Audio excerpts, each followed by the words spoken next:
caso você não esteja sabendo, o Comitê Judiciário, onde eu tive com o Eduardo Bolsonaro e o Flávio Bolsonaro no mês passado, vejam que as coisas não são tais. O Comitê Judiciário da Casa dos Representantes dos Estados Unidos está tratando há muito tempo sobre a questão de legislação que promove a censura cidadão americano nos Estados Unidos. E agora eles descobriram algo interessante e bem similar ao que aconteceu no Brasil. E o que foi descoberto? E esse é um negócio que não sai no Brasil, cara. Não no Brasil, mas eu vou trazer aqui para você no Paulo Figueiredo Show. O que foi descoberto é que as Big Techs, as grandes empresas de tecnologia, né? Meta, do Instagram, do Facebook, Google, TikTok, YouTube, essas coisas, estavam censurando americanos dentro dos Estados Unidos para poderem cumprir as regras do Digital Act da União Europeia, que regula as redes sociais e o discurso online, inclusive na Europa. E não começou agora. O que o Comitê Judiciário disse é que essa censura começou em 2025, quando a Comissão Europeia criou códigos de conduta e através dos quais eles pressionavam essas plataformas a censurar o que você falava. Ou seja, um órgão público europeu usando os métodos indiretos para, através dessas organizações e regulações, obrigar as redes sociais a censurar os discursos que iam contra o que eles queriam que fosse dito. É bizarro, cara. Tem um e-mail de um dos funcionários dessa Big Tech que ele escreve assim: a Comissão Europeia está abrindo o subgrupo GAI no âmbito do código de condutas. Eu presumo que vamos querer entrar, nós não temos escolha, mas também vamos querer a vice-presidência. E aí qual era a estratégia? Em teoria, a Meta, por exemplo, só estaria obrigada a cumprir as previsões do Digital Services da lei europeia dentro da Europa. Mas o pulo do gato é que, na prática, o DSA, essa lei da Europa, fez com que a Meta tivesse que mudar o código de conduta e procedimentos. E esses códigos são aplicados na plataforma de maneira global para os usuários. Isso é um fato. Se você for lá no site da Meta, é isso aí, ó, você vai ver. É assim que nós, eu nos Estados Unidos, vocês no Brasil, o pessoal da audiência aí, que é dos outros países, de vários países, é assim que todos nós estamos sendo censurados por uma ordem da Europa. Se isso não é globalismo, não sei o que é. E o negócio é que é uma coisa evoluindo ao longo do tempo. Todos vocês vão lembrar como era na época da pandemia. Isso era proibido de falar sobre diversos temas que depois se provaram verdadeiros. Hoje a gente vai falar aqui sobre fraude. E esse era um deles. Nada de coincidência. Lá em 2020, a Comissão Europeia obrigava as Big Techs a mudarem os seus termos de serviço e práticas de moderação de conteúdo para impedir comentários sobre as vacinas. Você achava que estava sendo censurado no Brasil, achando que é uma prática da plataforma, quando, na verdade, era um burocrata europeu tirando o seu direito de se expressar dentro do Brasil. É por isso que eu falo, vocês acham que o problema é doméstico? Doméstico, porque a gente está rodando o mundo. As decisões do Brasil são tomadas só no Brasil, cara. Por que vocês acham que está aqui no Emirados Árabes Unidos? Ora, é o maior polo de tecnologia e um dos grandes hubs financeiros do mundo. Na área de blockchain, cripto, é simplesmente o país referente hoje no mundo. Foi uma das reuniões que a gente teve. E eu estou te falando, essas coisas das redes sociais não é controverso. Em 2024, quando o TikTok mudou as orientações para a comunidade, eles literalmente escreveram, e, abre aspas, a motivação primária para a próxima leva de atualizações das orientações para a comunidade é para garantir o cumprimento do Digital Services Act. E desde então, no TikTok não se pode mais falar sobre eleições, sobre discurso marginalizante, de informação moderada que pode causar danos. Está tudo aí na tela. É o trabalho que você tem que fazer. Tem que...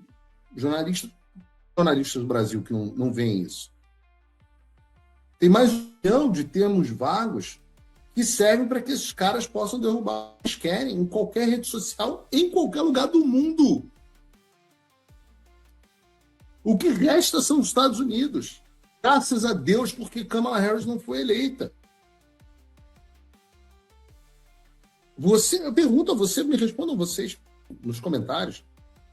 Você sabia que você estava sendo censurado no Brasil desde 2015 por conta de regulação europeia?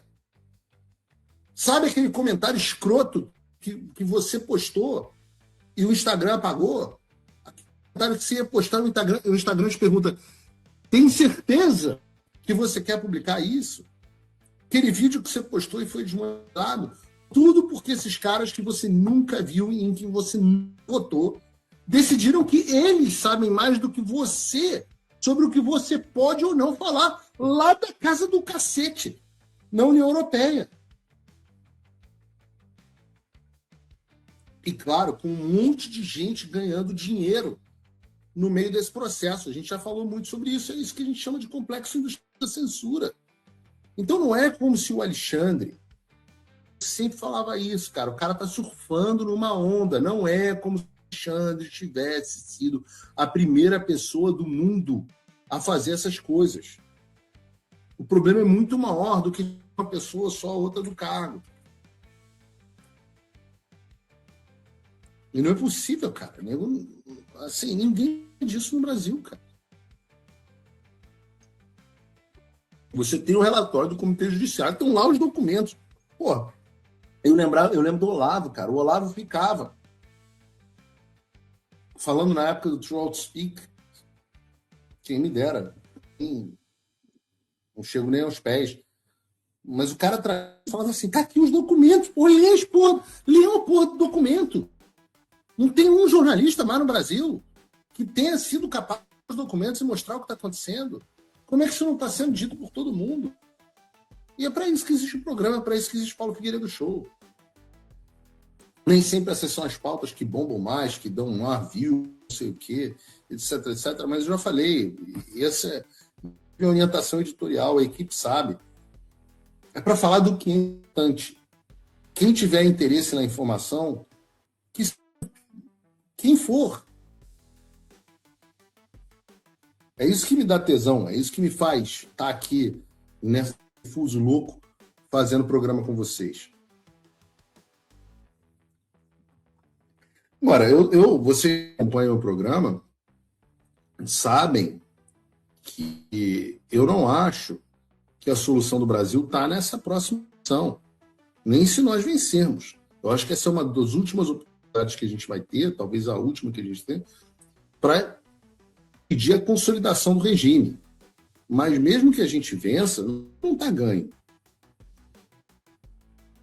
Por isso que é bom a gente abrir vários frontes contra o regime ao mesmo tempo. O eleitor é só um deles. E um que sempre, ao qual eu me dedico, que chama muita atenção, é a pressão que vem do exterior. A pressão que vem de fora, muitas vezes, é o fato predominante para as coisas começarem a mudar. Pergunta aos venezuelanos sobre os. Talvez a gente fale hoje, talvez a gente fale amanhã. Se a pressão americana. Perguntem aos venezuelanos se a pressão americana, apesar de ter demorado um certo tempo, se não surtiu efeito. E no Brasil, nós também temos pontos em que a pressão está sendo exercida, como vocês bem sabem. Nós tomamos o revés no caso da Magnitsky, mas eu falei para vocês, a luta não pode parar.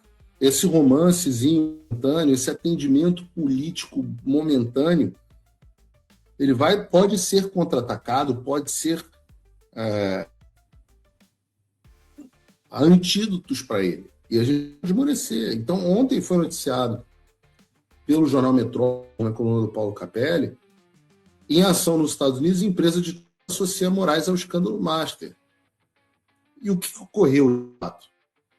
Vocês sabem que a Trump Media tem uma ação, a empresa do Trump, Donald True Social, da rede social do Trump, junto com o Rumble, ação contra o Alexandre de Moraes nos Estados Unidos, na qual a gente teve uma humilde contribuição, e nós sabemos, e falamos muito aqui no programa sobre isso, Mas o que está acontecendo agora é que os advogados do Trump estão pedindo a notificação do Alexandre de Moraes para que ele responda ao processo nos Estados Unidos. Nas razões do pedido, os advogados do Trump citam o conhecido contrato de 129 milhões de reais do Banco Mais com a Viviane, e como essas relações mostram um grau de conflito de interesse e proteção institucional que a gente tem. Eles citam, por exemplo, o fato que a PGR, mesmo diante dessas alegações que são graves, promoveu o arquivamento do pedido de investigação contra o Alexandre e a Viviane, o que mostra a cumplicidade entre a PGR e o Alexandre, que é o réu-nação. E uma vez que em conluio entre o réu e o órgão responsável pela persecução penal no Brasil, sem falar no conluio com os órgãos do Ministério da Justiça de remover a citação do Alexandre, ou promover a citação do Alexandre, os advogados do Trump argumentaram que mecanismos tradicionais de citação são impraticáveis, e aí eles pedem a citação do Alexandre via e-mail.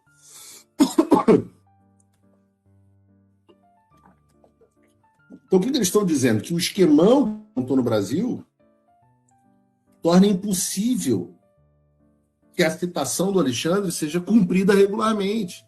Afinal, nem a PGR, nem o Ministério da Justiça iam fazer alguma coisa contra o Alexandre. Então, eles estão buscando uma forma alternativa de citação, que é virtual e que não dependeria dos agentes no Brasil. E o que é interessante nessa história, né? Os paralelos do Alexandre tentando me citar e por aí. Mas o melhor de tudo é que, se esse pedido for aceito, e tem enorme chance de ser aceito, o Alexandre vai ser considerado citado e o processo vai correr normalmente lá nos Estados Unidos. Eu digo lá porque eu estou em Abu Dhabi nesse momento.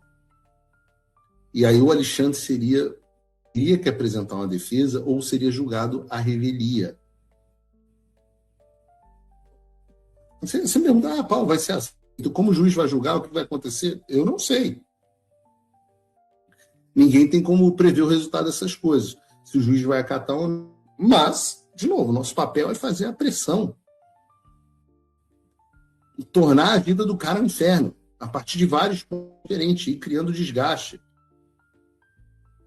E quando eu falo de pontos diferentes, eu digo que são muitas coisas simultâneas mesmo. Um outro caminho que está sendo aberto aqui nos Estados Unidos e que pode ajudar muito a gente na questão das liberdades no Brasil é um projeto de lei que foi apresentado em um dos estados menos populosos dos Estados Unidos, que é o Wyoming. Apesar das pessoas não saberem nada na imprensa brasileira desse assunto, né? Mas é muito interessante. Porque as pessoas não prestaram atenção, não deram muita importância, mas eu acho extremamente relevante. Por quê? Porque esse projeto de lei do Wyoming, ele é o primeiro de um Estado americano a ter uma legislação contra a censura estrangeira. No site do Paulo Figueiredo Show, por isso que eu falo que você tem que entrar no site do Paulo Figueiredo Show. O nome é Granite Act, Lei do Granito, do Granite, né? Foi apresentado pelo deputado Daniel Singh. Eu conversei com o deputado sobre o projeto, eu elogiei bastante aqui o projeto. E ele tem como pressuposto a ideia de que, nas palavras dele, tem até aspas dele aqui, governos estrangeiros decidiram que podem ameaçar cidadãos americanos e empresas americanas por discurso protegido pela Constituição. E aí ele cita, especificamente, o nosso querido Brasil. Brasil, Reino Unido, qual nós tratamos muito aqui no Paulo Figueiredo Show. A União Europeia. Eles enviam cartas exigindo que americanos removam conteúdo ou enfrentem multa de milhões. O Wyoming está traçando uma linha na areia, né? Uma linha divisória que não pode ser cortada. Diz o deputado Daniel Singh, propôs o projeto. E qual a solução é engenhosa? Porque o Granite Act estabelece a previsão de que decisões estrangeiras de censura são inexequíveis no estado do Wyoming. Então, assim, no Wyoming, se você não vai poder executar, o que se você não pode fazer algo num estado americano, você não vai poder fazer, muito difícil você separar para não fazer em outros, mas proíbe agências estaduais de cooperarem com as ordens estrangeiras de censura, ou seja, o Alexandre ordenar não tem efeito, que tem a ver com o caso do Rumble, mas não é essa a parte mais importante. Parte mais importante é o seguinte: permite que os residentes e as empresas do Wyoming processem governos estrangeiros e agentes dos governos estrangeiros que, assim, a primeira emenda, o discurso protegido constitucionalmente. E por que isso é uma beleza? Porque as decisões do Alexandre para pessoas e empresas no Wyoming, para começar, não vão ter nenhuma qualidade, mas as pessoas lesadas podem entrar com uma ação judicial nos tribunais do Wyoming para processar os governos e os agentes do governo. Isso é muito grande, porque se passar, eu talvez tenha que me mudar para Wyoming. Já pensou? A Wyoming. Mas eu tô brincando, aliás, até porque, pô, a Flórida, ainda bem que eu não tô lá, mas menos 10 graus de sensação em Orlando, então já é basicamente o Wyoming. O aquecimento global levou a menos 10. Minhas filhas estavam me mostrando o gramado totalmente congelado, a chafariz da Disney congelado, um negócio engraçado demais. Então, talvez mudar para o Wyoming não seja um choque tão grande. Mas é óbvio que se a Flórida adota a mistura, o que significa isso? Paulo Figueiredo, porque é cidadão onde existe isso, posso entrar numa corte estadual da Flórida e processar o Alexandre. Que coisa linda. A minha empresa, que detém meus direitos de imagem e que teve as redes sociais bloqueadas pelo Alexandre, processar o Alexandre numa corte do Wyoming. E aí é o seguinte, do Wyoming ou da Flórida. E daí é o seguinte, se o cara é condenado, meu irmão, vai ficar lá, a gente vai tentando executar a dívida. Aí, em vez dele tentando bloquear meus bens nos Estados Unidos, com uma ordem da justiça brasileira, sou eu nos Estados Unidos tentando bloquear os bens dele na física com uma ordem judicial americana. Porra, o jogo é muito mais gostoso de jogar na minha posição do que na dele. O melhor de tudo é que eu conversei, como eu disse com o congressista, o Daniel Sainz, e dele, e a ideia é levar isso ao Congresso dos Estados Unidos e transformar isso numa lei federal.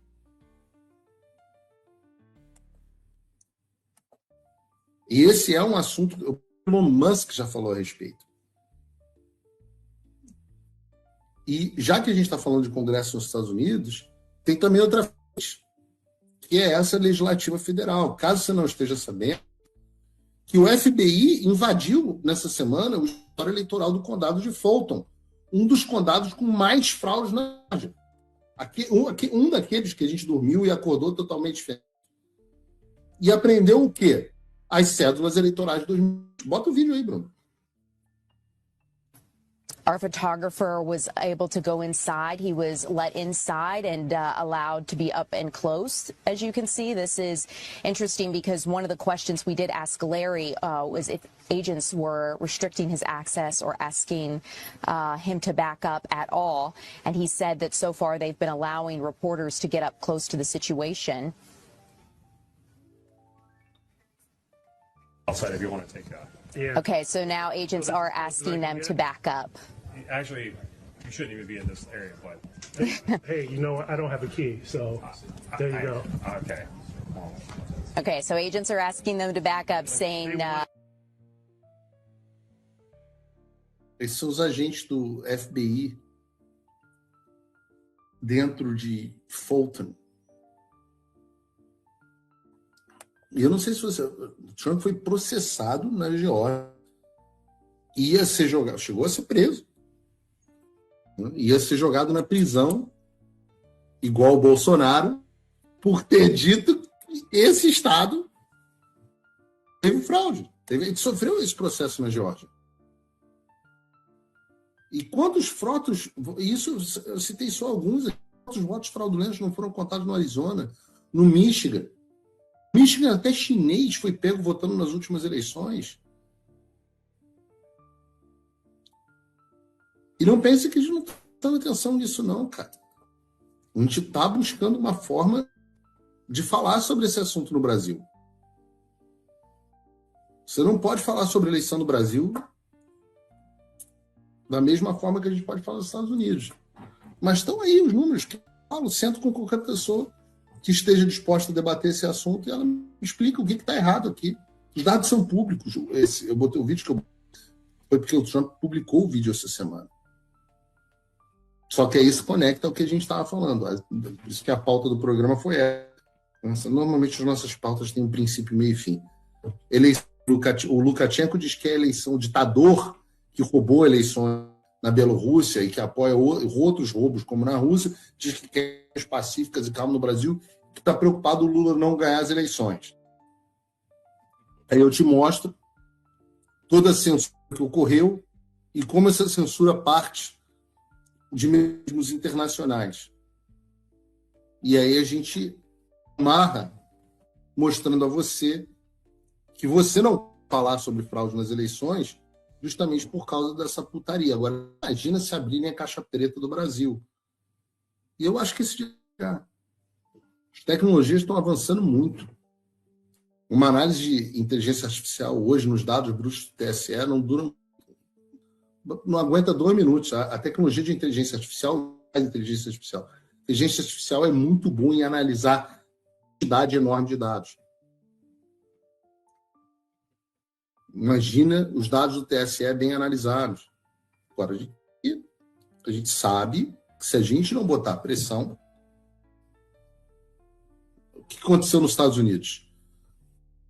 A sociedade botou pressão, legislações foram modificadas, a sociedade ficou de olho e o volume foi tão grande que a Kamala Harris não conseguiu roubar a eleição de 2020. 10 milhões de pessoas a menos foram votar na Kamala Harris. E o que a gente precisa fazer no Brasil para que a gente tenha a mesma história de sucesso dos Estados Unidos, onde eles conseguiram botar a esquerda para correr? Agora, a gente precisa fazer a mesma coisa.